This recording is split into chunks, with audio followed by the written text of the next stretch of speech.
Good morning. Thank you for joining us today for the latest of our Diversifying Political Engagement series. My name is Alberto Olivas. I'm the director of the Congressman Ed Pastor Center for Politics and Public Service here at ASU. We're part of the Watts College of Public Service and Community Solutions. If you're not familiar, our Diversifying Political Engagement series is a series of events that really wants to examine what are the barriers and challenges that different parts of our community experience with regards to getting involved civically and having the political voice and representation in our state that they deserve, that they should have. And beyond looking at what are those barriers and challenges, identifying strategies so that we can improve over time so that all parts of our community have the ability to participate and represent themselves in public policy, in advocacy, and social change movements that we all need. So today's event is focused particularly on Native Americans and tribal communities in Arizona. We're very excited for this conversation. We have an amazing panel. And before we get started, I just want to read a brief land acknowledgement. And as part of my own introduction, I myself am of Wixárika and Mexica descent. Those are tribes in Mexico. So I will say that we acknowledge with respect that the physical locations of Arizona State University's Watts College of Public Service and Community Solutions are within the ancestral homelands of those American tribes that have sustained connections to its lands and waters since time immemorial. Over time, that has included many tribes, including the Acamel O'odham Pima, Pipash or Maricopa, Yavapai, Navajo, Apache, Quechan, and Tohono O'odham peoples. And I also say Mexica people also claim a lineage that ties back to this area. And one kind of personal note with regards to the land acknowledgement, I feel like oftentimes when we at ASU do this at our events, it can sound past tense. But I do want to emphasize that these are communities that are still very much alive, vibrant, growing, adapting, successful tribes that are still a very central part of life in our state. So we're grateful to have our panelists joining us. And at this time, I will hand over to our moderator for today, the program manager for the Ed Pastor Center, Tiffany Thornhill. Thank you so much, Alberto, for that welcome and for your breaking the ground for us for this conversation today. Thank you so much. As Alberto said, my name's Tiffany. I'm the program manager here in the Pastor Center for Politics and Public Service. I also am of Indigenous lineage. I am Pan-African from the continent of Africa, as well as Southeast region Native American here on this continent of Creek and Cherokee descent. Also European, let me throw that out there too. But thank you everyone for being here, for those who are here with us and for those who are watching the recording. Before we get started, I just want to read us a poem. The poem is titled The Archive of Our Relation by Erika Chilome. Hopefully I didn't butcher the name, but if I did, I apologize. I admit, the morning is constant. The names, the words, the whispers, colors and textures that were lost, persecuted, poisoned, disinherited, extracted, cut down, shaved, kidnapped, unclaimed and forgotten, an endless war. I too report, my silence has not saved me, yet running water calls spirits, hidden in me carefully, waiting for me to quiet the mind, so they may wake me right on time. To witness the great expanse, a dance so tender, it gently wakes the sun. In gratitude, the sun rises, offers its power so that we may see all that has been done, all that is yet to come. In humility and courage, I rise, offer my power so that I may see all that has been done, and you who has yet to become. Tumal Sinu, may the sun always shine on you, a prayer weaved by the most precious parts of me, a breath, the most potent offering to our becoming. I report the water, the earth, the seeds, and the grace of a dancing sky remain a pure reflection, the wealth of our inheritance, the heart of our connection, the archive of our relation, if we so choose to co-conspire to remember. Agua es vida, water is life. We are the water, and remembering has offered us our lives. Love letters bloomed beautiful in anticipation of you. Travel guides to the ancient futures that are due. Living memory of gestation and labor, humble testimonies conspired in your favor. You see, more than hope, we hold a deep knowing. All creation moves in circle. All that once was dead is reborn. The breaking of the seed, a necessary violence. Forgiveness, a necessary blooming. Resistance, a necessary rooting. Rebuilding, a defining act of courage. Letting go, a radical act of love. I too agree with trees. I do not shy away from the darkness, nor do I fear the wind. I remember the water and take root in the memory of you, the living archive of relation, a sweet and sacred confirmation that we are still alive. Whew. Thank you so much, everyone, for taking the time to hear that poem as we set the stage for today's conversation. Alberto, did you have something to add?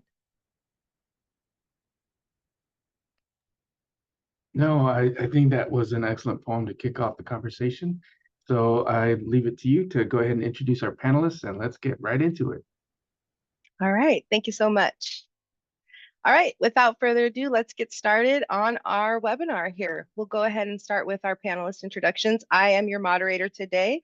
I gave my brief introduction before, but let's go ahead and get started with our panelists. Travis, do you want to start us off? Good morning, everybody, and thank you for inviting me to be part of this panel with such distinguished people that I've known for many years, and it's great to see people again. My name is Travis. I'm a member of the Navajo Nation with ancestry to the Southern Ute tribe. I have been a long-term person that has registered both Native and non-Native people to vote in our elections. Because if you're not registered to vote, you can't vote. And so registering people to vote is something very important to me. I currently work for the National Johnson O'Malley Association to provide advocacy to ensure that that act is fully funded. And I'm still continue to be an advocate for Native education and to do the good work that we all do as far as civic engagement. So thank you for inviting me. Thank you so much, Travis. Jacob, would you like to introduce yourself? Yes. Skatash, Anyabchiki, Jacob Moore, Anyabchiki, Kakmilatam, Tanatam, Lakota, Dakota. My name is Jacob Moore. I'm a citizen of the Tanatam Nation in southern Arizona. Although my mother was from Montana, so I'm also Lakota, Dakota on my mother's side. And Akmilatam or Pima from Gila River on my grandfather's side, and Tanatam on my grandmother's side down in southern Arizona. My current role with ASU is Vice President and Special Advisor to the President on American Indian Affairs. Thank you for the invite, and it's good to have some friends on this panel, long time friends as well. So thank you. Thank you so much, Jacob. Alex? Hello, everyone. It's a pleasure to be here. My name is Alexander Castillo Nunez. I'm the Civic Engagement Coordinator at the Intertribal Council of Arizona. I'm really happy to be on this panel with some familiar faces and people I've learned from in the past as well. And without them, I really wouldn't be in this position. I am of Quisqueya Taino descent. Currently, it's currently known, it's the indigenous land of the island, which is currently known as the Dominican Republic. This is where I was born. And so I'm really happy to be here. I find myself as a supporter to the tribes here in Arizona to protect their sovereignty, to protect their right to vote. And I'm just really happy and fortunate to be along people such as those that are on the panel, really working to support those things. Thank you. Thank you, Alex. And last but not least, we will have Doug. Yeah, it's a good morning or good afternoon where you're at within the time zones. I'm here in New Mexico, Crown Point, my hometown. My name is Douglas Putan. I am an assistant professor of public administration with the Navajo Technical University. My clan's arts ice getting enrolled member of the Navajo Nation, and very familiar with democracy, has sort of been rooted in my DNA. My parents have both served my town chapter, as we call them, on the Navajo Nation as presidents. My mom's currently going on her third term beginning of next year. Before that, my father was the chapter president for, I think, when I was in college. He had 2 terms. And then my aunt, my mom's elder sister, she's very well known. But she was the first woman to ever run for Navajo Nation president to make it beyond the primary, and has since then has 2 general elections under her belt. And we were very proud of her, that Linda Lovejoy. So I've got a lot of sort of just background knowledge about the intricacies of voting and democracy within our tribal affairs. So I'm looking forward to this conversation. Thank you so much, everyone, for all of your introductions. We are so grateful. Let's just go ahead and get in, because we have a lot of questions to get to. So first off, we will start with our first question about tribal sovereignty and political engagement. The question being, tribal sovereignty is a critical aspect of Indigenous identity and governance. How can tribal sovereignty be protected and enhanced through participation in federal, state, and local political systems? And what are some ways Indigenous nations are asserting sovereignty in these spaces? Jacob, did you want to kick us off with that one? Sure. And I also think it's important that we start with this particular topic when we lay down the conversation about tribes on anything. I know that for those that may not be familiar with how tribal governments are structured, this idea of a sovereign nation within a nation, is one that one isn't really taught in our schools, in our K-12 system. In American history or even Arizona history, it doesn't talk about tribal sovereignty. And so it's important that there's this understanding in terms of this unique, relationship with the federal government. But more specifically to your question, it is really about exercising that a sovereign authority. Sometimes the suggestion would be this idea of sovereign, being a sovereign, United States is sovereign, foreign countries are sovereigns. And to a certain degree, tribes are also sovereign, have limited sovereign authorities in terms of governing their own people, their own laws. But when you're within the boundaries of tribal land, you're under the tribal government's authority and not necessarily the local county or municipality or even the state. But this idea that sovereignty isn't something that's locked up in a bookcase or someplace where it isn't kept safe. You have to keep it safe, but part of keeping it safe is exercising sovereignty, exercising that authority, whether it's governing your own tribe as an act of sovereignty, or whether it's engaging in government to government relationships and participating both in local government and regional governments and in federal government activities. And so when we're looking at elections, particularly at the federal level, it's important for tribes to engage, because part of being able to ensure that this status that's been passed down from treaties to executive orders, that we have this unique relationship, is one that we always have to remind members of Congress or the executive office, whether it's at the state house or at the federal level, is remind them what it is and why it's important. So we do see a lot of our tribal leadership spend a lot of time either at the state capitol or mainly at the, on Capitol Hill or at the White House, making sure that people understand, that this is a unique relationship, one that was an agreement that if Native people who were indigenous to their immediate areas, which is now the United States, part of that in terms of moving to reservations, oftentimes forcibly into reservation land, is this exchange that in return they would get this trust relationship of providing health, education, and welfare in perpetuity. And so it's important that we remind the government how to maintain that relationship in perpetuity. Long explanation to, what isn't an easy question to answer, but it really is important that our tribal governments and our individual tribal members exercise that sovereign status, particularly through voting and participating in local elections. It doesn't take away from our sovereign status. It strengthens it when we get involved in those conversations with all those other entities, whether it's local government, regional government, state government, and federal government. I'll stop there. Thank you for that. That was really special, especially with your comments about reminding our electeds about the promise, right? About the agreement that was made and making sure, yeah, that they keep moving that forward. So thank you. Anyone else have any comments they want to add? Yep. Go ahead.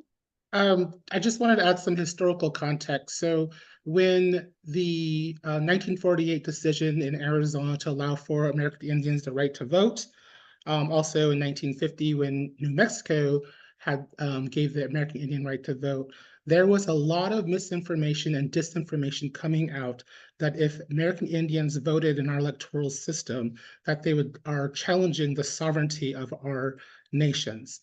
And it's an intergenerational message that we still continue to have to fight today to remind people that when we participate in our electoral system, we're strengthening our tribal sovereignty, not weakening it. And so it's an important message that we all need to make sure that we break this disinformation that has been intergenerational. And I'm so glad that I'm part of a panel that all of you are doing that good work. May I chime in? Thank you, Travis. And I think that kind of relates to some of the things that, at least in my role at ITCA, we really try to bring to light is really building that sense of community, kind of just really being able to understand that it's together that we're able to make the change within our tribal communities. What are the issues that are important? Whether it's related to sacred sites, whether it's related to water rights, ways that we protect cultural traditions and just practices, being on the ground and making sure that you're out there voting, but even running for office. So that your voices, so that your communities are heard through you in these spaces. I think being able to do that and encourage that amongst the communities is an important way to do so. Yeah, thank you for that. I also wanted to thank you, Travis, for exposing that misinformation piece, because it's not an either or, it's a yes and it's a privilege to be able to participate in both. So it doesn't take away from, either one. It's adding to both of them if you're participating in both. So Doug, I did see you put something in the chat. Did you want to add to this discussion? Yeah, certainly. So I every semester I kind of think of themes to kind of begin the conversation with my students about what and how we fit within the grand scheme of things. And usually if I'm teaching my economics class or if I'm teaching my intro to public administration class, I will present this at the beginning of the semester and sort of have them think about it throughout the semester. During my first year, I was mostly focused on service, engagement, and volunteering. This year, it's more or less the foundations as to what we think. There's a source for everything. A lot of my students don't have yet the world view of how things happen in the way they do within their communities. Things like what happens to get the street lights going in the middle of the in our neighborhoods. So those sources of things, I think, are one of those assumptions that we kind of forget about in a way when we take for granted public resources and our place within this world. And sovereignty is one of those topics and issues that we oftentimes kind of forget about because we take things for granted. We see things happen because they just happen, but they really happen as a result of legislators, because of voters, politicians, administrators, and all of those important factors, or stakeholders, I should say. So when we think about sovereignty, I think that especially for Native American communities, it's not something that we oftentimes think too heavily about. We hear it around every 4 years when we have our elected officials campaign, but when we think about it, truly, it really does affect each and every one of our lives to, from what we do on a large scale to the private things that we do in our homes. And it's going to change, I think. It's also going to evolve as we shift our communities to the way they're going to be in the future, because how we are now is not necessarily going to be the way we were in ahead of time. Yeah, that's what I wanted to add.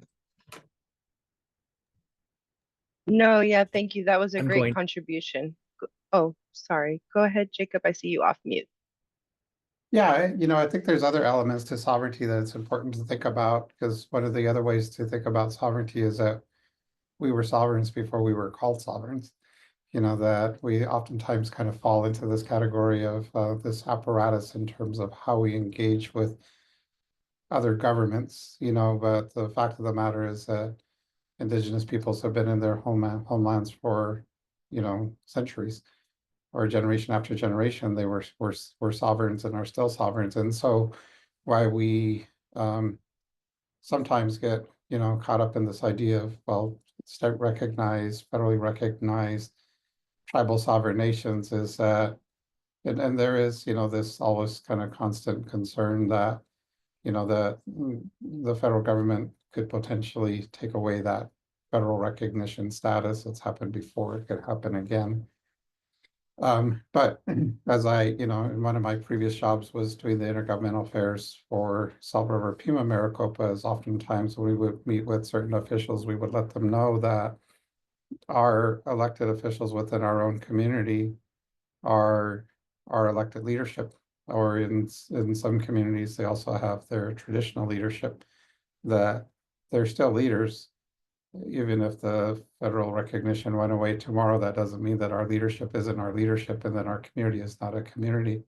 So we also have to think about the context outside of, kind of being driven down this lane where we're either somebody else has determined that we're federally recognized or some other status, when in fact we know who we are, we know who we come from, and we know that we have authority within our own communities in terms of how we govern ourselves and make sure that our future generations are protected, just as those that came before us made sure that we had opportunities, whether or not, there was federal recognition or not. Wow. What a powerful segue into the next conversation or to the next question. But I really appreciate that. It was an empowering moment to remember that regardless of what anyone else says, the community is going to remain the community, and the power is still going to be the power, regardless if there is another individual deciding whether or not that's true. So thank you so much for that empowering moment. I feel empowered as well. So, all right, let's move on to the next question. We have participation in federal and local elections. So historically, Indigenous peoples have faced barriers to political participation in both federal and local elections. What are the most significant challenges facing Indigenous communities today in terms of voting access and political representation? And how can these barriers be addressed? And what strategies have been effective in increasing voter turnout? Someone want to kick that off for us? Well, I'll start off with just mentioning that in Arizona, back in 2004, we passed Proposition 200, which requires proof of citizenship or documentary proof of citizenship to register to vote and documentary proof of residency to cast a ballot. A couple of years ago, the state legislature added on to that law that now you have to have documentary proof of residency when you register to vote. So there's a couple of things about these provisions that are a little bit are barriers to our tribal communities. I grew up in a community called Coppermine, Arizona. The last 6 miles of it was dirt road. I had no access to water. I was one of 10 households that had access to electricity. And in order to check our mail, we had to go to Page for the post office. So there's no way that we can have a driver's license that has documentary proof of residency on our driver's license unless it said something like Highway 89, mile marker 72, 3 miles west of the chapter house. And that's not something that you can necessarily write or have included in on your driver's license. So when you're talking about proof of residency, whether it's to register to vote or to cast a ballot, there are some real barriers there. Additionally, when you were born before 1965 and you were an elder, you were born under a tree, you weren't born under, a traditional hospital, you'd have to get a delayed birth certificate. And there's some administrative burdens for an elder to get a delayed birth certificate because there are some documents that are not provided for them to show that they are actually born in the United States. And so we do have citizenship issues and residency issues that are huge barriers for our communities. I think the counties and the state have been really good at rectifying some of these barriers, but it's still going to be a continued issue so long as we continue to have this conversation about this rhetoric that, illegal migrants are voting in our electoral system, and we need to tie in some of these provisions to, prevent them from voting, or any other sort of issues that have to deal with the rural and tribal geographic barriers that happen within our communities.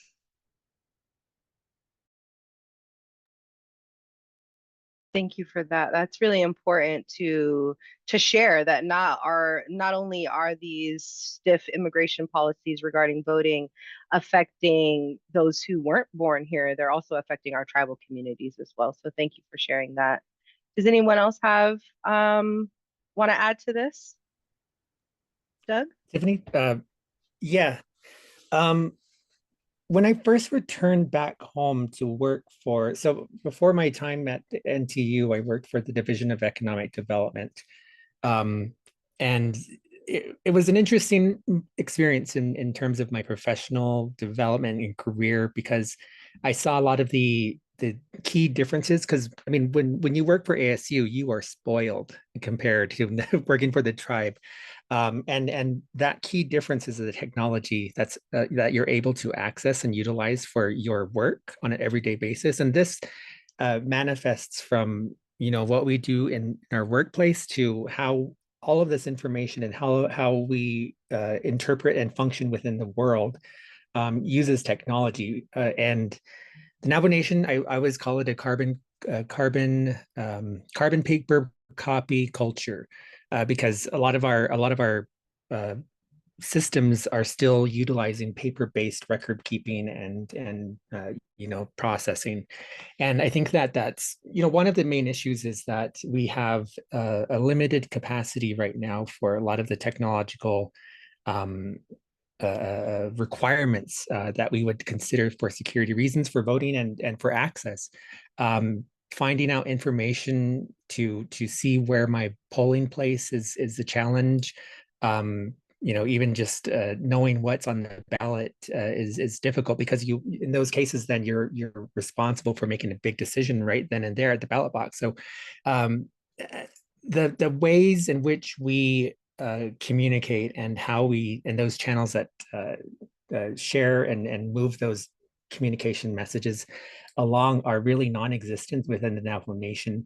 Granted, I think that we are giving a good effort to try to make do where we can, but it's going to take a lot of resources, and that trickles down from the higher levels to all of us here at home, because I mean we play a part in our economy that supports all of those things too. And that's sort of my addition to that part. I would say kind of in addition to addressing and citizenship, proof of documentary proof of residency, we also find challenges in just like language assistance as well in certain areas. And through our partnership with the ASU Indian Legal Clinic, the Arizona Native Election Protection Project, we try to do our best to be able to provide a service to tribal members in their community when it is that they need to find their polling location. And sometimes these distances are really far. And just getting from one place to the other can be a challenge. And so just being able to provide that information and help people get prepared and make a plan to vote at their best way possible that it fits for them. We try to be there to support through that process, and even trying to encourage more communication and relationships between the tribes and the counties when it comes to identifying any sort of issues that may arrive, whether it's putting an early voting location at a certain in an area within tribal boundaries, or other polling locations, ballot drop boxes, poll worker recruitment, really trying to address these issues so that one, the people are informed, but there's also ways that hopefully can make it easier for people to cast a ballot. Even when I go out and I'm doing voter registration, sometimes it's we find challenges when it comes to tribal IDs. We have been doing a lot of online voter registration, but the online voter registration doesn't recognize tribal IDs. Now, fortunately, you could use a longitude, latitude, or Google Plus code on the online voter registration form to locate where the person lives to identify where their voting precinct is. But again, you can't do the tribal ID on there. So we always have paper forms where people can input their tribal ID number. So there are challenges, there are barriers, and hopefully, with the assistance that we can provide, we try to fill in those gaps where possible. Thank you, Alex. Alberto, go ahead. Yeah, I think the panelists have really done a good job of identifying a lot of the process barriers with regards to voter registration and proof of ID, proof of residency requirements, and also, how far it is to get to the polling place is a challenge for many tribal communities. But I wanted to focus on the second part of the question about strategies that have been effective in increasing voter turnout. Because in the past, we've seen over time, the stereotype is that Native Americans and tribal communities don't vote in numbers comparable to the general population. But we have seen elections where there have been really amazing increases in voter turnout among tribal communities. I'm thinking of in 1974, the one and only time so far that Arizona has elected a Hispanic governor. A lot of how Raul Castro was elected governor in the 70s was because the tribal communities came out in solidarity with Hispanic and Black communities to make that happen. We saw a big spike in voter turnout among Native American voters in the Barack Obama presidential campaign. And there are other examples.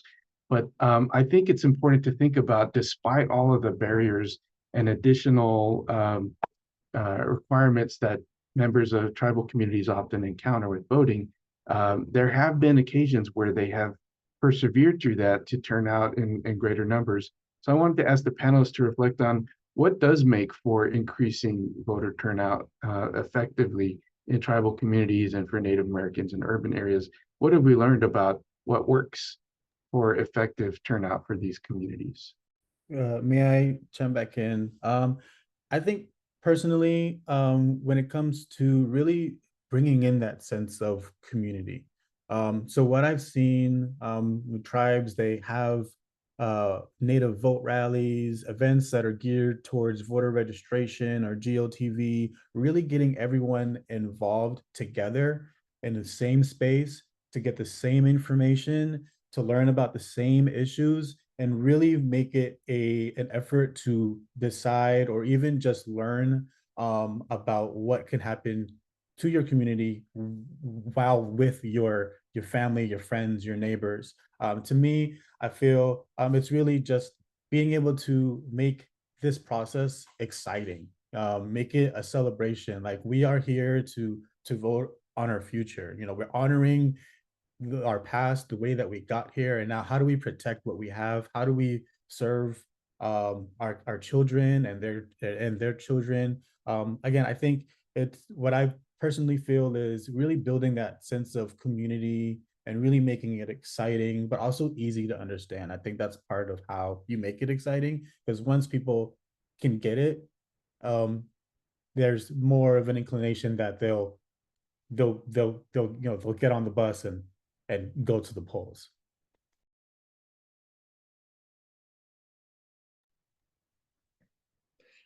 This is Doug. I think that to kind of add on to that, adding value to the reasons why in which you vote. I think that a lot of the motivation for the turnout in our most recent two elections have been just kind of excitement or change, or at least some sort of aspect of how my decision in the ballot box is going to keep my community safe or protected or insured. We see oftentimes, a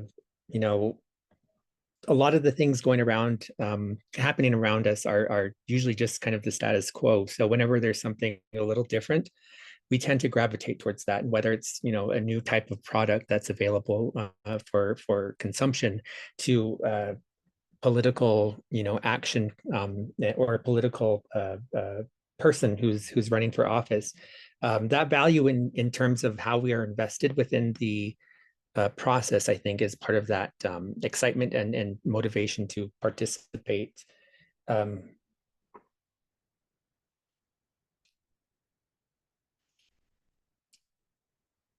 That's my addition to that.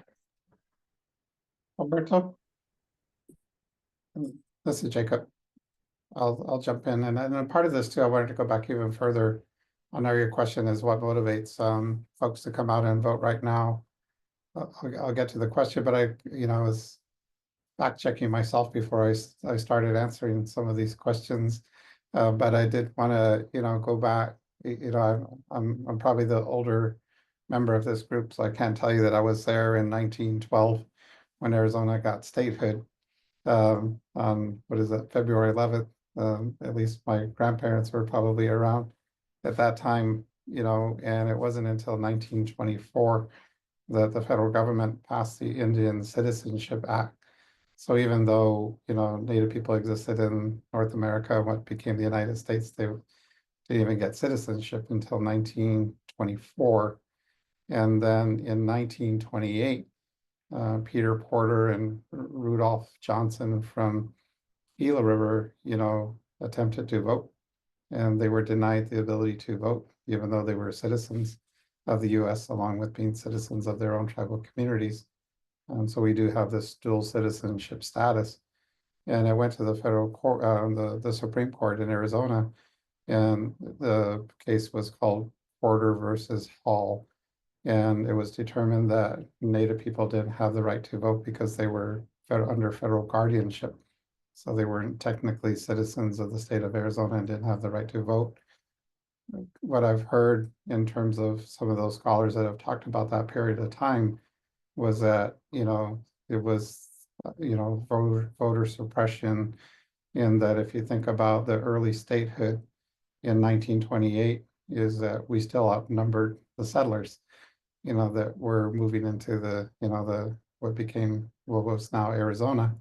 And so had Native people had the right to vote in 1928, they probably would have had a greater say in terms of what the government looked like or who the elected officials were. And because in many ways, it's a numbers game. And we simply just outnumbered, the early settlers in 1928. So it wasn't until 20 years later in 1947 when Frank Harrison and Harry Austin from Fort McDowell, basically challenged the law by, again, attempting to vote, and were denied that opportunity to vote. But in this case, the Supreme Court ruled in their favor. They represented, a class action of 25,000 veterans who fought in World War II. American Indian veterans who at that time, fought for this country in World War II, but didn't have the right to vote in the state of Arizona. And so the Chief Justice, Levi Udall, actually, kind of wrote the opinion, but clearly gave, our Native people in the state of Arizona the opportunity to vote. And that's not a very long history. I mean, it's 75 years, maybe not, close to 100 years, not quite, but relatively recent. And so in some ways, voter suppression is still alive and well in Arizona for many of the same reasons in terms of being involved in the political process and the decision-making process. So whether it's limitations in terms of, as Travis suggested, if you're living in a rural community and you don't have a street address, then, then that makes some real limitations, or even having a birth certificate, if you don't have one, or being in a rural area in terms of where a polling site is located, or, the redistricting process in terms of, gerrymandering to create districts that are influenced, by one party or the other. So those are, I think, a lot of the challenges that our individual citizens and our governments have to contend with, is just trying not to diminish efforts that have been made to diminish the ability for Native people to vote. So to your question, I think what's been most effective, at least in the time that I've been involved, is making sure that our citizens understand, that their vote matters, but more importantly, that those elected officials do influence their day-to-day lives, and that if they don't, whether it's on a school board or funding for K-12 education or even for higher education, is that we have elected officials in the state that influence our day-to-day lives. Where I've seen voting most effective is when we have something on the ballot. When we had our gaming initiative in 2002, our turnout within our tribal communities and our precincts were, 85%, 90%, which is somewhat unheard of, but really efforts by every tribal community to make sure, that any and every individual that was eligible to vote registered, and more importantly, that we got them out. And at that time, you could bundle, your ballots. You could have community events and everybody brings their ballots, and we ensure that they get turned in. But even within the last 20 years, it's been another effort to, make that more difficult in terms of being able to vote, but ensuring that, we're flushing them out, that we not only make sure that members within our community are registered, but that they do turn in their ballot one way or the other. And then again, just helping and I see I'm optimistic that our young people understand this, is that their voice matters, that their vote matters, that it impacts our individual lives, whether we know it or not. So. Yeah, thank you. Thank you so much for adding that context. And as a follow-up to that, what do you think the implications are for the 2024 general election that's coming up with tribal participation in this next election? What are the implications? Is there any benefit or drawback, or what can you add to share with regard to this next election that's coming up? Anyone?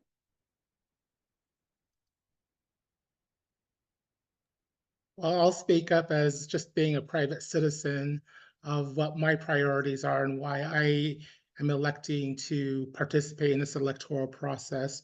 One is understanding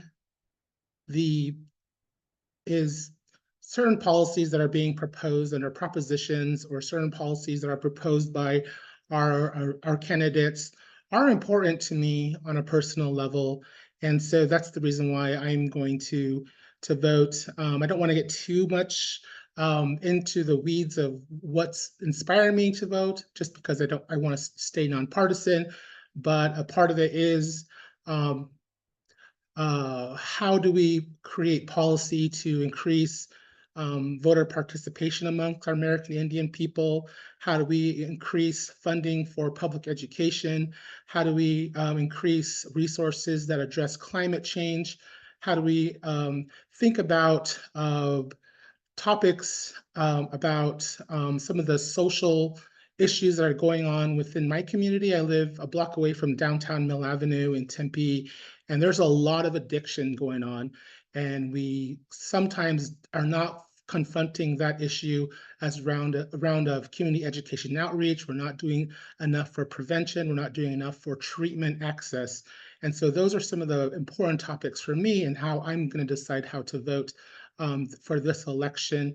And but it's, the motivation of why people vote is, varies. I just registered a person a couple of weeks ago, and he works in the construction industry, and he finally was able to connect that with the inflation that was going on, was restricting construction companies from getting loans from banks, which restricted construction, and that was affecting his industry. So he finally connected that participating in the electoral process was important, that his voice was needed to be said, so that whether he voted either way, however his conclusion was that it was something that he felt that he needed to have to participate in this election cycle.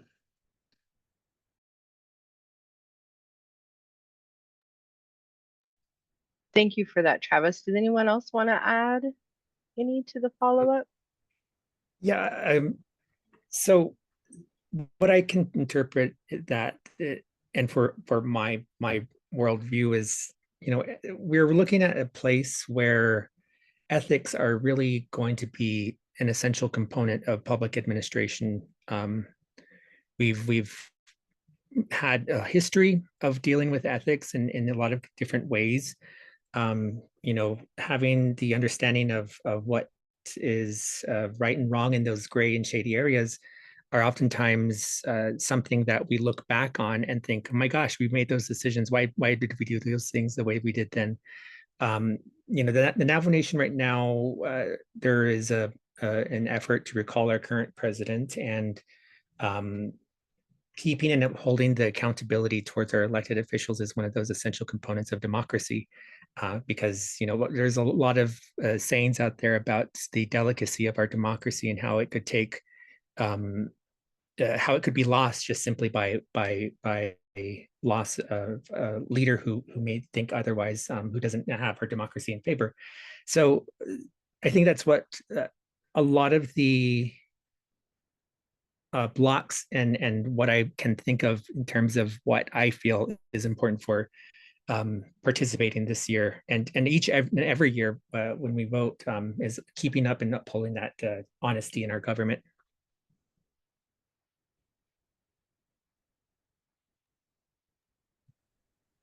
I'll take a shot in terms of the implications in terms of the current election, and I still need to make sure I make the disclaimer that these are my own opinions, not that of the office that I represent within the university. And again, as Travis suggested, still not trying to be political here. It really, when you think about tribes, and when it comes to its relationship with the federal government, is that it's always been nonpartisan. Historically, tribes have benefited as much from Republican administrations as they have from Democratic administrations.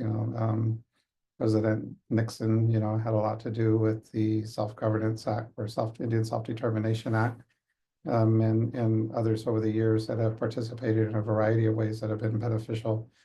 And in many ways, both sides may have been harmful to tribal communities in one way or another. But, Arizona is a swing state, and, we're going to have a significant influence. All of us are really, regardless of what community we represent, but particularly underserved populations, is that, the margins are pretty thin, and which is why, we're getting so much attention, why we're getting bombarded on television. It's hard to watch TV anymore because there's so many commercials right now, kind of back to back to back, on all of these candidates that are running for office. That's happening obviously more here than in other states. I just came back from a trip yesterday and kind of enjoyed not having, as many commercials, but you know, back to 2002 is that, Napolitano was elected by 12,000 votes. And that was had to be less than 51%. I mean, you have to, have the majority, 50% plus one or whatever that percentage is. Over 50%, we won our gaming proposition by 18,000 votes, which was a little under 51%, 50.08%. So the margin of Janet Napolitano in winning the governor's office was significant. She gave tribes credit for, helping to put her in office, and really probably had the most impactful relationship. We've had other governors that, current governor that has a good relationship with tribes, but Napolitano had quarterly meetings, with our elected leadership on different topics. So one would be on education, another would be on water, on extraction or natural resources. And so really having that kind of high level engagement, it was somewhat unique. And as a result of, having influence on an election, the same thing, could happen this year for either party. And again, not only are we seeing commercials, we're seeing a lot of representatives from the current administration in tribal communities. And again, great benefit under the current administration in terms of infrastructure.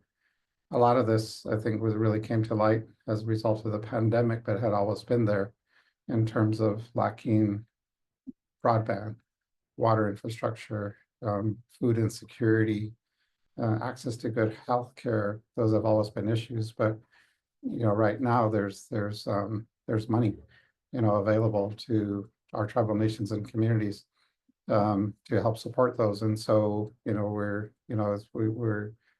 we had walls, I think, out in Gila River yesterday, the VP candidate out in Gila River, and we'll probably see more. And again, doesn't matter which party belong to, is that tribes within Arizona are going to have kind of a really kind of a major role to play in which way this election may go, both at the federal level and the state level. As Travis suggested, our Native children, having served on the state board, our kids in public schools are at the bottom of every proficiency in reading, math, writing, 4th grade, 8th grade, 10th grade, typically in that bottom quartile. And sometimes I have to be careful when we say that, because I don't want kids to believe that, that they can't perform. It's really just having access to good teachers, good schools, good education. And yet we're in a state, that is 50-50, at the very bottom, ranked at the bottom of funding for state education of 49-50 other states. And our legislators are okay with that, but this is a severe detrimental to our kids in our rural communities, because they just don't have access to the type of educational opportunities that may be for others that certainly are not, are not underrepresented populations in the state of Arizona. And we can do something about that. We can vote. Yeah, I believe that natives in Arizona are arguably the deciding factor when it comes to the decisions that are made here in the state. And just according to some of the data collected by the Indian Legal Program, I think so in 2020, in the last general election, the turnout for natives in Arizona was about 64 to 66% or so, somewhere in the mid 60 range. And it could be that it may be around there. I don't know. I can't really say for sure until the ballots are cast. But I think just with kind of the energy that is going around within just the election itself, it may very well be the same or even a little higher. Hopefully, people are more encouraged to participate in this election. But just historically speaking and bringing into data, that's usually the turnout rate when it comes to Native voters. So it could be that we see something similar, and or maybe hopefully something more. Yeah, thank you so much, both of you, for adding those comments. I think it's important that we take it back to where we started this conversation as well, about the power in the voice. And we saw, that less than 1% of people can make the decision on how things sway, who gets elected into the office, how bills go. And so if less than 1% is what's the deciding factor, then we know that if it's a yes and, right, we can participate in our tribal government and in local and federal governments, that this might be the opportunity to actually get that change that's needed, to get that money that's needed, to pay attention to the K-12 education system, to be a part of what's happening on the school board level. So if, getting out the vote and participating can be a huge deciding factor on how the resources are disseminated to tribal land and those who aren't on tribal property as well. Alberto? Yeah, just to underline that point, because one of the reasons why a lot of people, not just Native American voters, don't participate is the feeling that their vote won't count, it won't matter, that the outcome of the election is already a foregone conclusion, so why bother? Well, it's really important to emphasize for people how more than ever, as Jacob pointed out, the election outcomes are being decided by tiny numbers of votes. I think for the last gubernatorial and attorney general elections, those were decided by hundreds of votes throughout the whole state.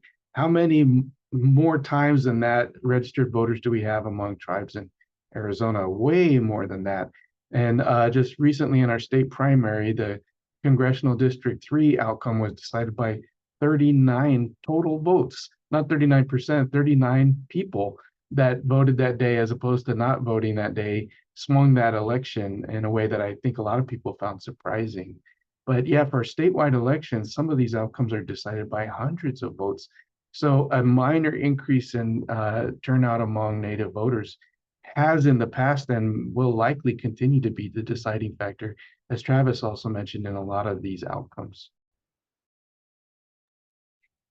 Thank you so much, Alberto, for adding that context. All right, let's move on to the next question.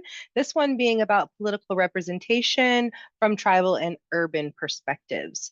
So the question is, there are often differences in political priorities and experiences between Indigenous peoples living on reservations and those in urban settings. How can political representation at the local, state, and federal levels reflect the diverse needs of both tribal and Indigenous communities? And how do we ensure that urban Indigenous voices are not left out of policy discussions? Anybody want to start that off? All right, come on, Travis. I think if you look at the state legislative map and you overlay that with tribal nations, I would want to say that there's probably, and Alex, correct me if I'm wrong, 25 to 26 state legislative districts that fall on tribal lands. So what's important is that our elected officials at the state level understand that their constituents are tribal people. Even if the legislative districts don't fall on tribal lands, American Indian people are their constituents and they need to listen to our constituents around our needs. I'd also want to mention that, again, correct me if I'm wrong, I think it's like only 5 or 6 state legislative people are Native or Indigenous identified. And so it's important that we also support individuals, Indigenous individuals to be elected because they come from our communities, they look like us, they come from the same perspective of tribal communities. The other thing I also would want to say is that when we speak about the congressional map and how the congressional map lays against tribal communities, there's also constituencies who are elected and they need to be, there needs to be a sort of a two-way road that Native people know that they can go to their elected official to advocate for the issues, but then on the same side, that elected official needs to be responsible for the constituents that they serve. So it's really important. It's what we would call third generation voting, when we can create an Indian voting bloc to elect the people that we want and that they represent our issues that are important to us in our tribal communities.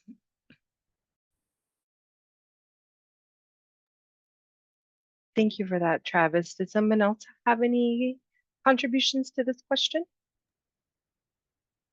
This is Jacob. I'll go. Yeah. So I've been in both communities. I grew up in tribal communities, all the way until I was in high school, up down in Sal's in the Tanatam Nation, and then we moved to Tempe and graduated from Marcos de Niza. Go Padres. And my dad took a job at Mesa Community College as a counselor or an academic advisor, but got actively involved in the urban Indian community. Was on the Phoenix Indian Center's board, and it was kind of the tail end of the civil rights era. So he was pretty active, with both the Hispanic and the Black community, which was really dealing with a lot of discrimination. We still have that, but obviously in the 50s, 60s, 70s, it was worse. But there were strong coalitions among our underserved populations, mainly South Phoenix and other areas. And so he kind of, I didn't have a lot of choice. He started inviting me to meetings when I was 18, 19 years old. And so I ended up on an advisory committee to the city of Phoenix on American Indian issues. I think it would have been probably around 1980 or 79. And got to meet a lot of the urban Indian, activists that were in the greater Phoenix area, and not a lot of them from our local tribes. There was the Indian relocation period in the 50s where a lot of natives left rural communities, and with the opportunity for training and in metropolitan urban areas throughout the country, from San Francisco to Oakland to Albuquerque, Phoenix, Seattle, Billings, a lot of Native people that moved into these communities or in these areas for jobs, and so there were a number from Oklahoma that were here in the greater Phoenix area that were advocating, for more programs and more services, taking care of the homeless people, our Native people that were homeless. I ended up on the board for Indian Community Health Service, which is now Native Health. And looking at the demographics, what we were seeing is this migration back and forth on a consistent basis. And so when we say urban, they're not necessarily urban all the time. They come back and forth from White River or Navajo or San Carlos, and they try and live at home for a while, but they need a job, and then they come to Phoenix, and then eventually go back home and then come back again. The Phoenix Indian Medical Center is here in the Phoenix area, so they may come down for services for their health care, but it's expensive, and so, and it was then and it is now, in terms of trying to get an apartment where you need first and last month's rent. And, if you don't get that job, then, you're in trouble. And so there's this safety net or network of urban programs that have been around for a long time, from Phoenix Indian Center to Native Health to Native American Connections, which provides residential treatment, transitional housing, homeless shelters for youth in the greater Phoenix area. And so there's easily over 100,000 urban Indians in the greater Phoenix area. And for me, I really enjoyed that experience in terms of serving with these nonprofit organizations, because I got to know the candidates that were running for office, whether it was Terry Goddard when he first ran for mayor, or later Phil Gordon, or even in the city of Tempe, who was the father and son were both mayors in Tempe at one time. Trying to think of what his name was, but the dad was a history teacher, I think, at Tempe Union School District. So you get to interact with these people, and over, generations. I mean, from one generation to the next, they become friends. you get to know them on a personal basis.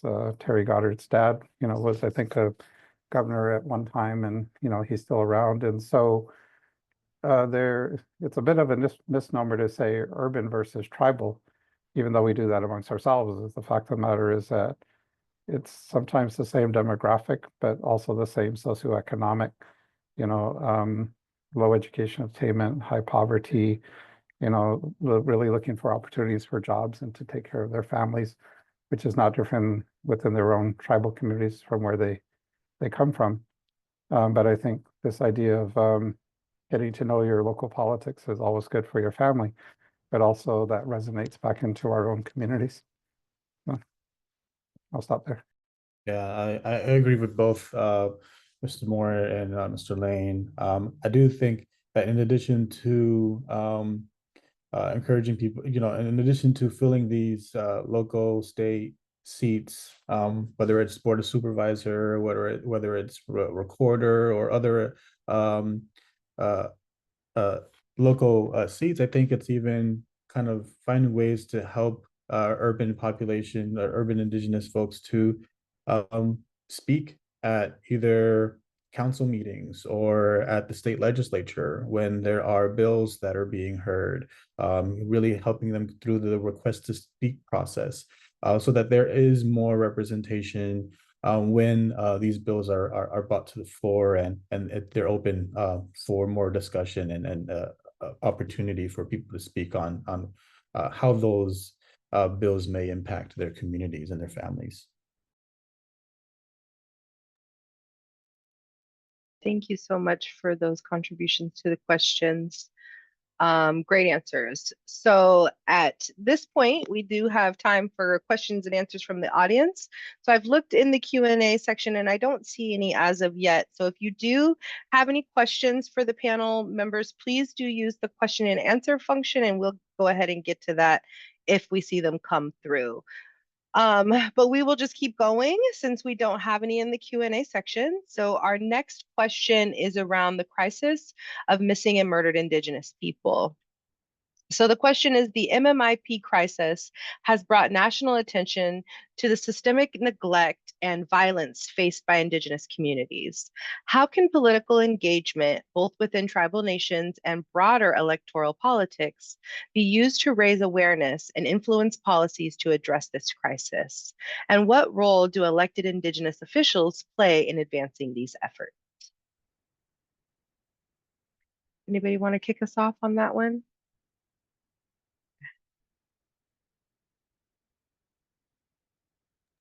Well, I'll give it a shot. Okay. So under the Violence Against Women's Act, which was reauthorized a couple of years ago, it did expand the ability for tribal jurisdictions to incriminate non-natives who do violence against women. When the reauthorization was discussed a couple of years ago, there was a lot of discussion around how we can expand that authority. Sorry, to step back, it was a pilot program under the VAWA.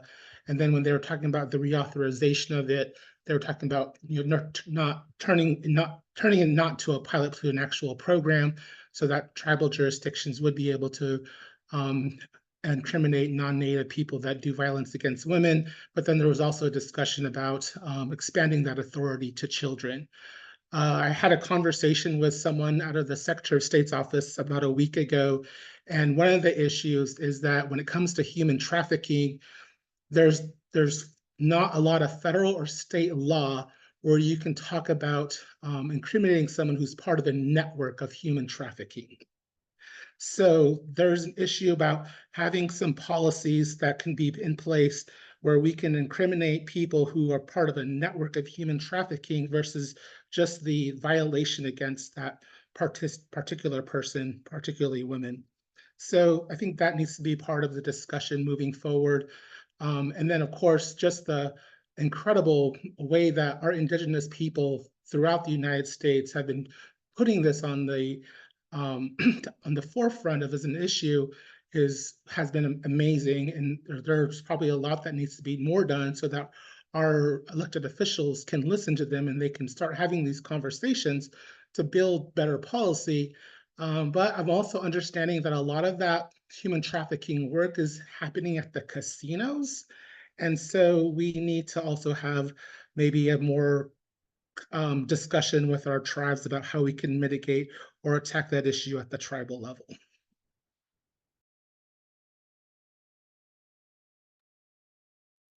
Thank you so much for that. I was gonna look up something real fast because there was like an awards show recently where there was an Indigenous person who was attending the awards, and he had the red handprint over his face to show solidarity with the movement. So I think that's super powerful too when our celebrities get out there and start making those strong stances as well. So does anyone else have any thing to add to this question?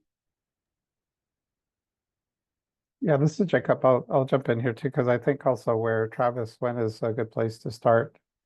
Unfortunately, is, you know, violence against women. I know that it expanded to MMIP, murdered and missing Indigenous people, because it's not just women, there's men as well, but certainly women have been impacted. Some, I think the statistics would suggest that 3 out of 4 Native women, you know, will experience violence in their lifetime. And again, more often from, you know, somebody that they know. And this idea of Violence Against Women Act was a pilot project, but also an attempt to get jurisdiction over non-Native spouses in this case, and that, you know, unless, you know, there's a federal, you know, in tribal land, they have limited jurisdiction in terms of just to limit it to civil law, not criminal law, you know, which is managed by the federal government through the FBI. So the likelihood of getting a conviction of a non-Native spouse involved in domestic violence in the tribal community is pretty low. That's one, you know, one challenge. I mean, there's obviously a lot of other challenges, but again, I think this gets back to where we started in the beginning, is the idea of exercising sovereignty, not in terms of separation, but in terms of integration to a certain degree, and working with other, you know, local, county, state agencies. I know that, you know, there was a significant effort by a number of, you know, courageous Native women who spent their time down at the state capitol to pass a bill, you know, that created a study group in Arizona, you know, to get a better understanding of MMIP. And I think one of the challenges that you have structurally is that it's really a four-legged stool in terms of coming up with effective policy to address these issues, because it can't just be state government, you know, that's going to solve it. It requires participation by tribes in the conversation, and the federal government as well, you know, to, you know, that have authority again over tribal lands. And I mean, I guess that would be a three-legged stool, but I think, I guess maybe the other stakeholder are communities themselves, you know, are people being actively involved in having a say, being good civic partners. You know, this is, I appreciate the work that Alberto does through the Ed Pastor, you know, Center on Civic Engagement, and I probably didn't get that correct, but it really is about empowering our communities to understand that they have a role to play. And we can't just all depend on our elected leadership to do that for us. You know, we can be involved, but and there are other states that have created their own committees and created their own efforts to address MMIP, but you have to have the state at the table, you have to have the feds at the table, you have to have the tribal governments at the table, and you have to have stakeholders that are going through these experiences to be at the table to come to a solution. So this is the problem, you know, that we have in terms of our separation, is that it could get pretty complicated in terms of how we address these very, very important issues. Yeah, thank you so much for that. Does someone else want to add to this before I add to it? All right. So when thinking about the missing and murdered Indigenous peoples and women's crisis, is What is the correlation to this crisis and the sober living crisis that we just experienced here in Arizona? Is there any correlation or implications, or can we discuss some of that situation that we experienced here in Arizona recently? Anyone? I think I could probably segue from my last response because a lot of it is the same, in that it was certainly something that happened at the state level, and perhaps that's where it could have been, originally addressed. But it was really Medicaid, Medicare dollars that were involved, which again comes from, through federal source, through CMS. And I keep hearing bad actors, used, but they were criminals, who took advantage of the system and the COVID, in some ways under the cover of COVID to a certain degree. For those that are not familiar with this idea of sober living facilities, was providing behavioral health care to those that come from tribal communities. And oftentimes these centers were in the greater Phoenix area, but not, basically, setting up a facility and recruiting, folks from tribal communities, and in many ways it was human trafficking, not just from Arizona, but from outside of Arizona, bringing them into Arizona, but not providing them the services they needed, but billing the state for those services to the tune of millions of dollars. And people died, in some of these facilities. So it's unfortunate, and there were, certain criminal elements that, figured it out in terms of how, money could be made. So this idea of sober living facilities that weren't providing services, but were bringing people in, and in some cases, continuing to provide them with drugs and alcohol, by keeping them in their facilities and billing the state, which then, was coming through these federal dollars specifically for behavioral health services for tribal communities or for Native people.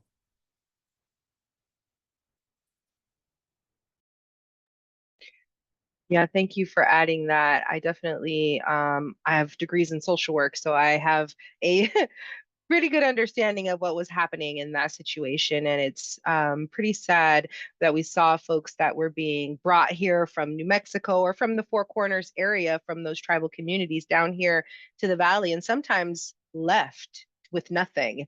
Or like you said, being provided with the alcohol and drugs still. So very big crisis that contributed to the number of missing people that we have here in Arizona. Did anybody else want to add to that, or do we want to move on to the next question? All right, so let's move on. I am checking the Q&A section and I don't see any questions from our audience, so we'll keep going. Our next question is around engaging Indigenous communities in broader social justice movements. So Indigenous movements such as those for environmental justice, land protection, and anti-colonialism intersect with broader social justice movements like Black Lives Matter and climate justice. How can political engagement strengthen alliances between Indigenous communities and these other movements? And what role can Indigenous leadership play in guiding these collaborations? Thoughts?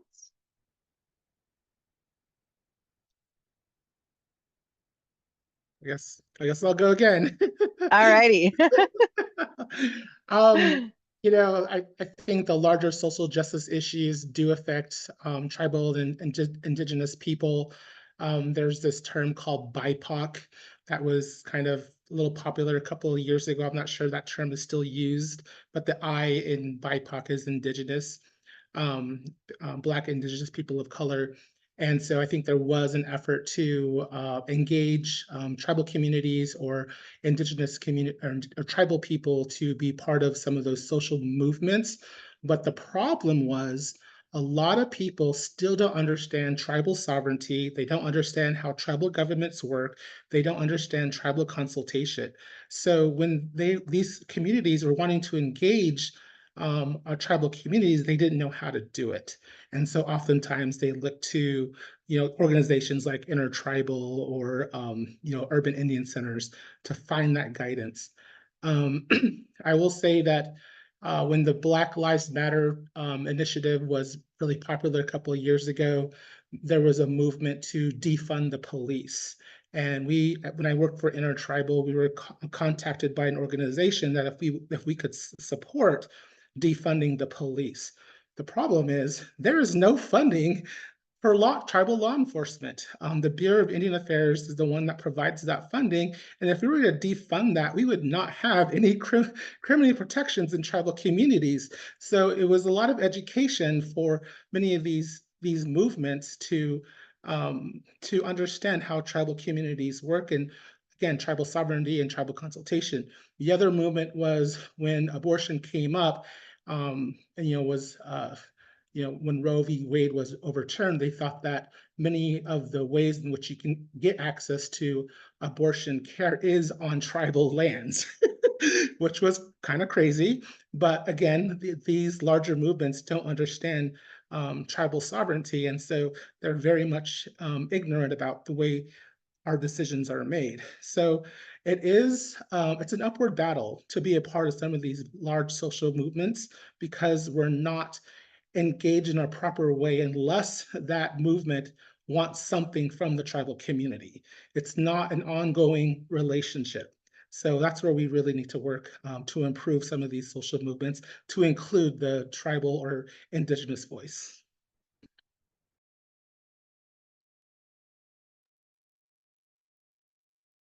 I'll jump in on this. So I think and Travis laid the groundwork for that, because I think part of it is that there are distinctions between tribal nations and, say, Black Lives Matter or Hispanic populations, in that as we started, this idea of tribes as sovereign nations, as governments. And it's a little bit harder for tribes to get kind of rolled into another minority group. And in certain cases, I think even with the Hispanic community, they're now becoming the majority, the minority majority in the state of Arizona. But Black, Hispanic, Asian Pacific Islanders are not political entities. They are race or groups of people, where from tribal communities they are, under citizenship, under a government. So back to this idea of sovereignty is that why I think tribal people have the same challenges that other underserved populations have, is that the more that they get involved in social movements as a government, then it does start to diminish their status as a government. And so it's kind of a tough place to be, but at the same time, always supportive of our sister communities, and learn a lot from one another, I think, that are distinct and different, but are opportunities to engage. I talked about my father's time here in the greater Phoenix area, had a lot of influence in his becoming an elected, tribal chairman for his tribe. But the lessons that he's learned from the Black community, the Hispanic community, that during that civil rights era, was really about justice.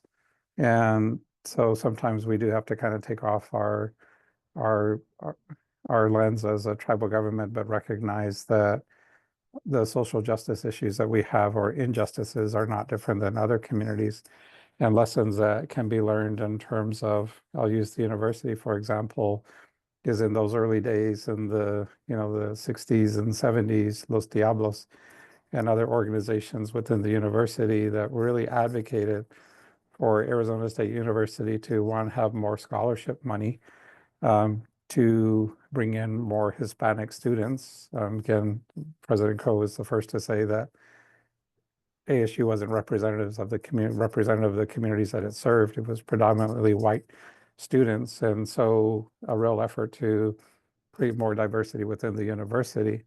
And those that came before me, as far as Josiah Moribot, my father, Peterson Zaw, who went on to become the president for the Navajo Nation, first chairman, then president, or Vernon Masayesra from the Hopi, who became chairman of Hopi. We're all students here together in the 60s.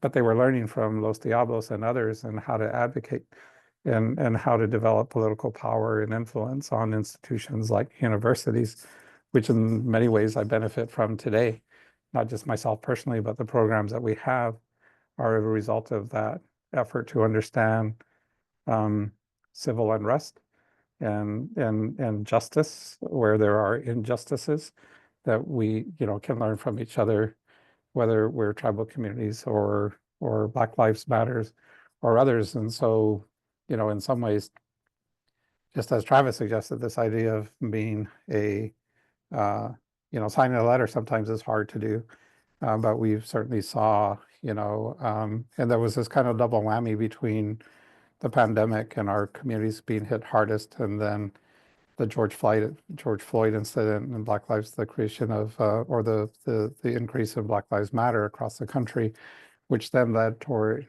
DEI initiatives at corporations and at universities and other places that are now starting to taper off. And so I've been in a lot of those kinds of conversations about what is DEI and how do we support that? And then now that's become a kind of a dog whistle for the right that says, well, we shouldn't be paying for things like that. But for me, it's ultimately an issue of tolerance. It's about tolerance. It doesn't matter what you call it, but at one point, whether you're in the majority, or you're in a minority group or an underserved population, is coming to this level of tolerating. It's not even tolerating, it's tolerance. There's probably a better word for that. But really, how are we accepting of one another? And how we recognize that before we can talk about justice, we have to understand injustices that occurred and how do we correct them. Yeah, I really appreciate that contribution. I think it's important, and it's important context. Oops, what happened? It's important context to also understand because, those of us who might be looking for support from other communities with regard to Black Lives Matter or with regard to, the other Hispanic movements that are out there, understanding the role that tribes can play, because there is that governance there, that is that sovereignty there, and you don't want to do anything to backpedal what took generations to put in place for now. Not saying that tribes don't want to support, but what does that support look like, and how can the support be there without damaging the efforts and the strengths of the community that's already there? So I'm really glad that that came out in this conversation, because it's important to know. And also, how to build that bridge through our collective injustices, right? How do we go across the bridge together as we're navigating these collective injustices as a group of people who aren't of the dominant group? So I'm really, really grateful that came out. Thank you so much. Alberto, your hand is up.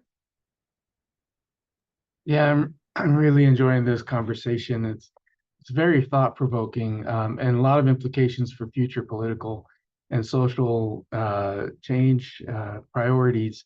I'm thinking particularly about environmental sustainability issues, water issues in our state, and things like that.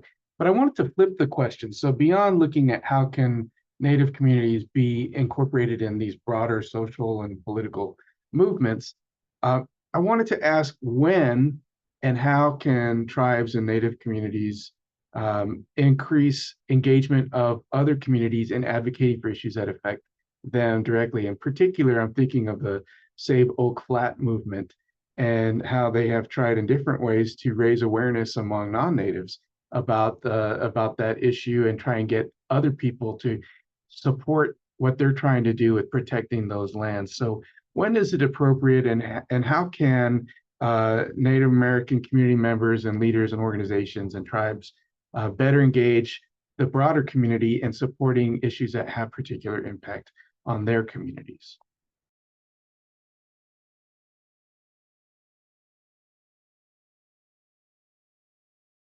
I apologize if I'm always the first one to speak, but I'll just kick it off to talk about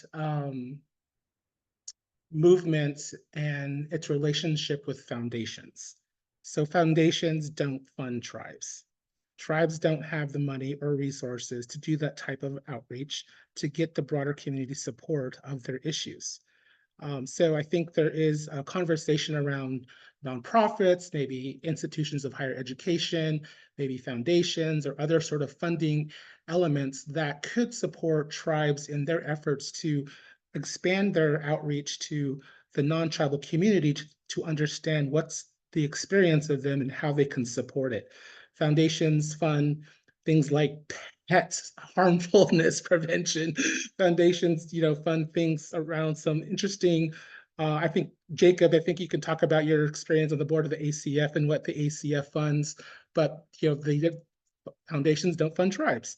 And so that limited capacity really limits the ability for tribes to broaden their engagement to get the support that they need for critical issues like land management and climate change.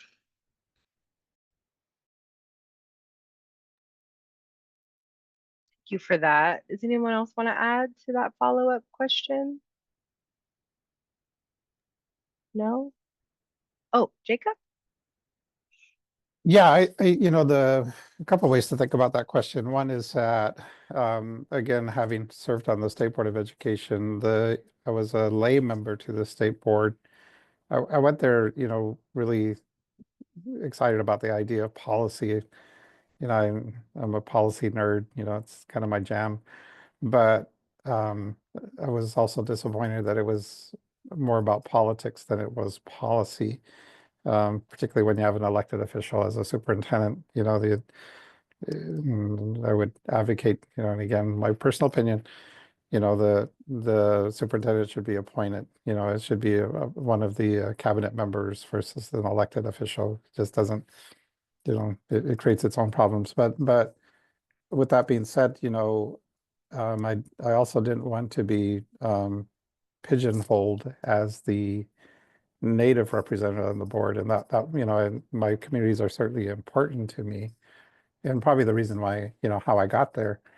But particularly when I moved into the role of president of the board or chairperson of the board, is that there's 1.1 million, students in the K-12 system in Arizona, and my responsibility was to represent all of them, all of our students, regardless of whether they come from my communities or not. And so that was really important when I, took on the leadership role within the State Board of Education. But more often, the way that I was able to facilitate ensuring that my communities were included is that our issues are not different than rural communities, that we have the very same issues as rural communities. And those that know the state well enough know that at the county level and also at the rural municipality level is that there's this impression that, you've got the great state of Maricopa County, who has the greatest influence in terms of elections or money or power. And then you've got the rest of the state. That's not different, any different than our rural communities. I mean, our tribal communities, they're rural as well, but their neighbors have the same problem with water, mining, extraction, adequate access to healthcare or other issues. So the more that I could kind of convey to those that had influence in the state for these rural communities, and oftentimes, these are, our elected officials, our leadership in the state government, come from these rural communities. They're not always from Maricopa County, but helping them understand how, our issues are not different. I heard the, former, lieutenant governor for California, and he was Hispanic. I don't remember what his name was, but when Arnold Schwarzenegger was governor, I heard him speak one time, and he said, "I'm Hispanic, and people think I'm going to have a radical agenda. They say I'm going to have a radical agenda, and I am. My radical agenda is I want, my family to live in a safe neighborhood. We want them to be able to attend good schools, and we want access to good jobs and, to good health care. if that's radical, then, then great. But really, that's what we all want, regardless of where we come from or what our affiliations are, is that, we want to be able to have a good life and our families protected in a good environment. So the more that I think our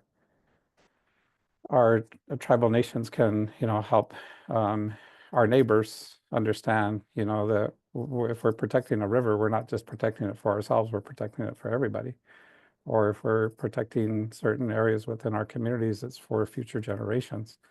And I think the more that we can help build that bridge, to gain that kind of support within our own communities, again, climate change being a big one, is that we're all in it. There's no boundary on climate change. So. I really appreciate that contribution, especially with the connection to the planet, right? Like the preservations are not selfish. They're not self-centered. They're not self-serving. They are for the collective and for the preservation of being able to have a home, a planet to live on going forward for the generations to come. So I really appreciate that, adding that perspective to what may be the difference in political ideologies from tribes to local and national tribal spaces. So, I mean, governmental spaces. So thank you. Thank you so much, everyone, for all of these contributions. We are coming up close to time. So we have about 19 minutes left, and we do want to make sure that everyone has an opportunity for final thoughts. However, before we get there, in our true fashion, we are going to take a screenshot because we need to have a photo to use in our follow-up communications and just to memorialize this moment. So for those of you who are able, please come off mute. Unmute your video. That's what we're doing. And fix yourself, and let's get ourselves ready for the snip. All right, ready? 1, 2, 3. Okay, perfect. Thank you so much. So let's go ahead and move into our final thoughts now. Who wants to go first with final thoughts? I'm sorry we didn't get to our last question, but if you want to kind of roll that into your final thoughts, please go ahead. Who would like to go first? I guess I'll go first for once. Again, I'm just really happy to be here. It was a great discussion. I'm glad we were able to bring up these issues, really give perspective on just the importance of voting, the impact that it has. I think just with the conversations that we have here, I think those are some really good foundations, just the standing points to really bring back to our communities, to share with others that support tribal communities, to get more of an understanding about just the impact that Native voters have, and just even ways to use that power to serve the tribal communities that our Indigenous people live in and reside in and work for and just represent. It's I'm really happy again to be here. I think we're already in the midst of the early voting period. People are out, they're receiving their ballots, they're mailing them out. It's all underway. And so this discussion is just obviously right on time. And so I think, we want to definitely continue to encourage people to participate, to get ready for November 5th. To look through their ballot, their information, through the resources that are available, either with the Secretary of State's office, through AZ Clean Elections, all the things that are on the ballot, they affect our day-to-day lives. There's topics regarding election procedures. There's topics regarding government powers when it comes to the propositions that we see. There's topics regarding minimum wage, and there's just a lot of stuff that we have at stake here. And I think it's important to be able to just, again, have people informed, encourage them to vote with their minds and their hearts and what they believe in, and think about their communities to ensure that, what we're voting on are things that are important to us. So again, thank you very much for having me here. I'm very honored to be in this panel speaking with everyone. Thank you so much, Alex. Who's next? And I use nicknames for folks. You've been calling yourself Alexander. I call you Alex. I hope that's okay. That's so cool. Sometimes I'm called Al. Oh, It really depends. Or hey, you. I called you ACN back in the day. Yeah, that's my initials. I have them on my body too. Yeah, there are people I got. My final thoughts, again, thank you for inviting me, and it's great to see some familiar faces. I love this discussion around policy and how we can engage how better engage our tribal communities and make aware of these issues that impact their lives, and how voting has a direct impact on what our tribal community will look like, or American Indians will look like in the future. We're gonna have probably the last one things I want to say is that in Maricopa County, we're looking at a 2-page ballot. And we're gonna have probably some ballot fatigue.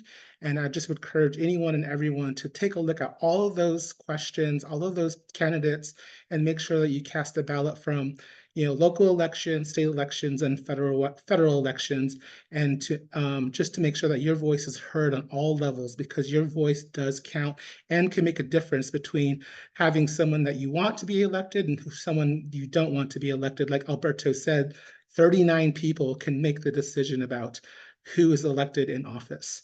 The second thing I want to also mention is election protection.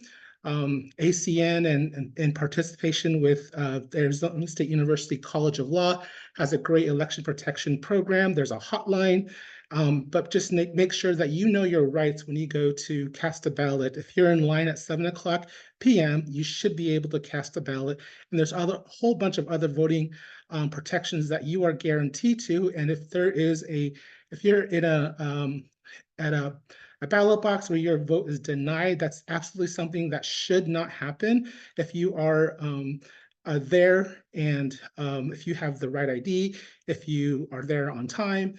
So just be aware of those voting rights that you have.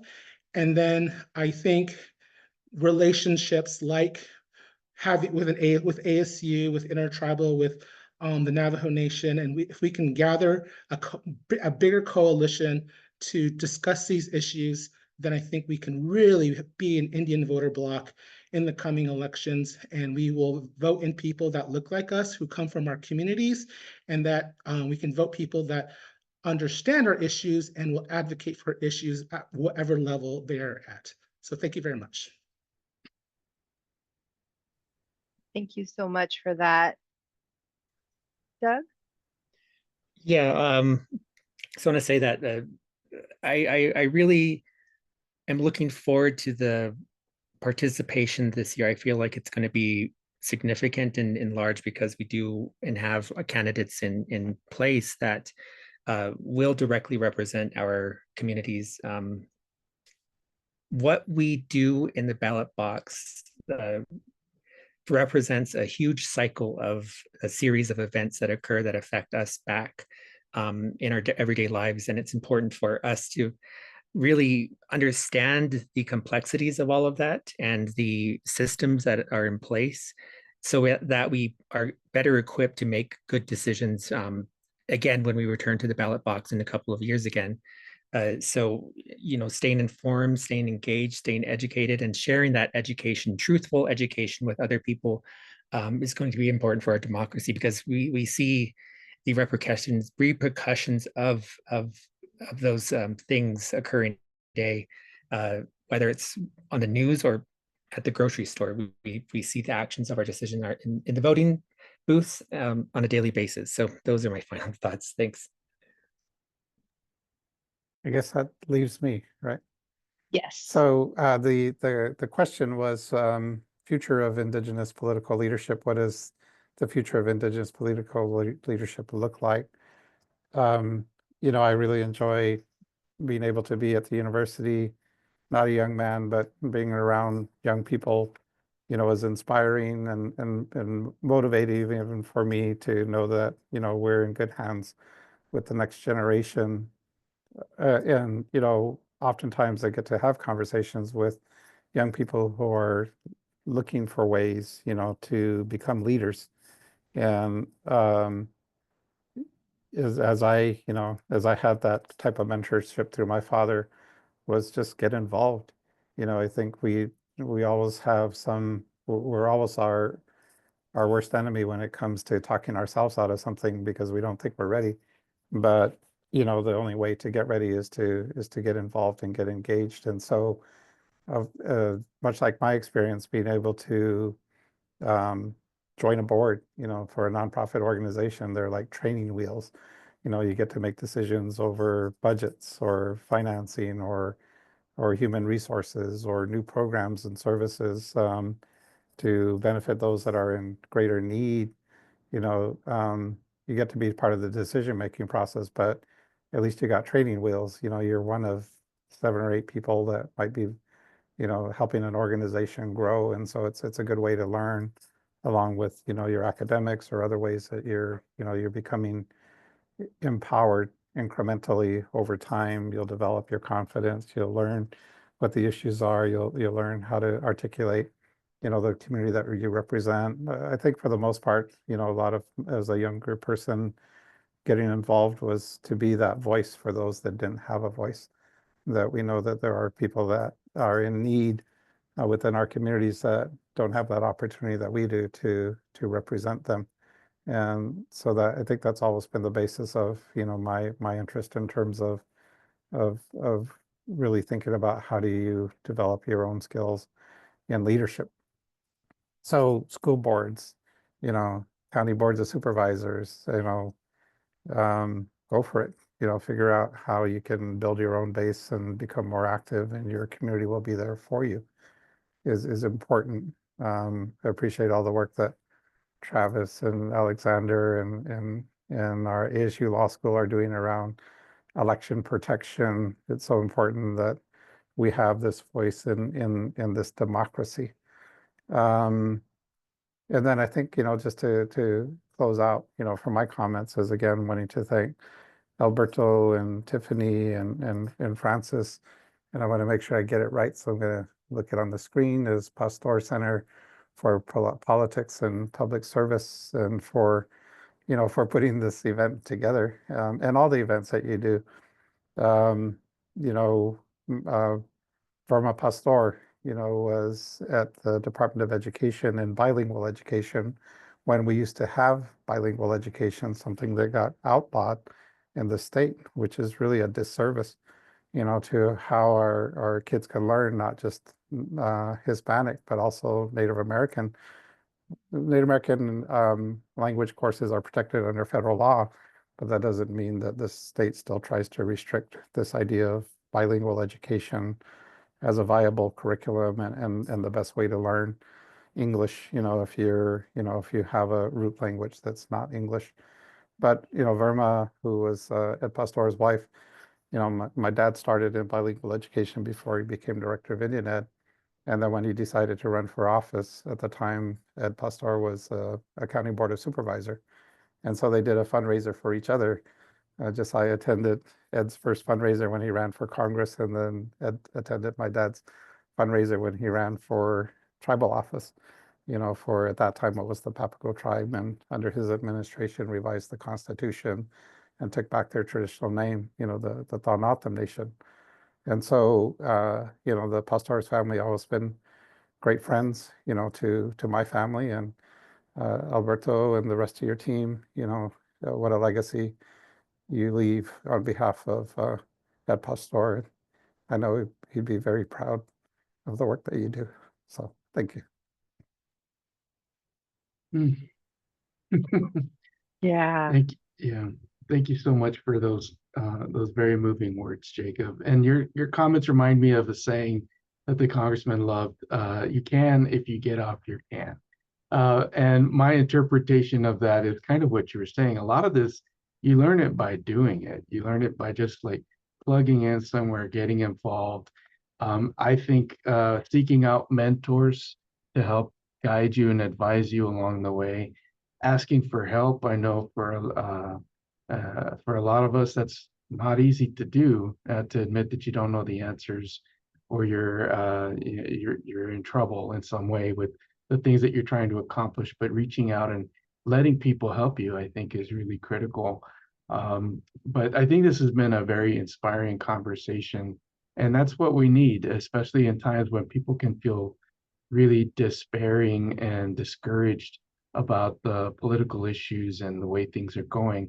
It's important, especially for young people, to hear from us and from each other that change is possible and that they are needed, and that we need all of them to get involved at all different levels beyond just voting, beyond election day, all the other ways to stay involved, to have a voice, to bring to the table those perspectives that may otherwise be overlooked or not heard or ignored.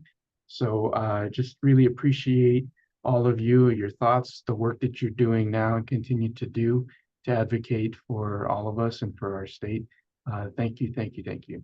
Tiffany, other thoughts?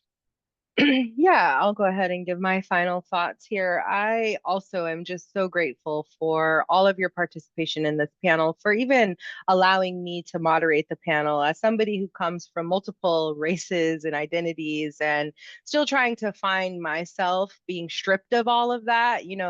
We get stripped of our identities as folks who, as a minority people here in this country. And as somebody with multiple identities that have been stripped, it's been a challenge trying to find and navigate that space. But I too am so grateful for the congressman, for this center. It has changed my life, and offered all of these opportunities for us to have these beautiful conversations, these sometimes challenging conversations, but there's beauty within the pain and there's success in the struggle. And as we continue to struggle through our successes, it's a beautiful thing to be able to be in community and have these conversations. So thank you to all of our panelists for accepting me as your moderator today. Thank you to all of our attendees and those who are watching the replay. It's important. Your voice matters and your vote matters. And even if you never find yourself running for a political office, your voice can make change. It can influence those who are writing the laws, who are in there on the floor advocating for us. So whatever level you're using your voice at, it is powerful, it is necessary, and it is needed. So thank you. Thank you for your dedication to public service. Thank you for your dedication to the change.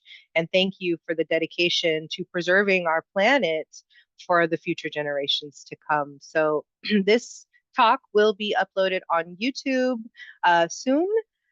Also, if you want to engage with the ballot measures, if you need to understand that, Alberto has a great presentation on our YouTube channel that was created in collaboration with the Morrison Institute. So we do have a lot of resources out there for you all to be engaged in this election. But please stay tuned for more Pastor Center programming.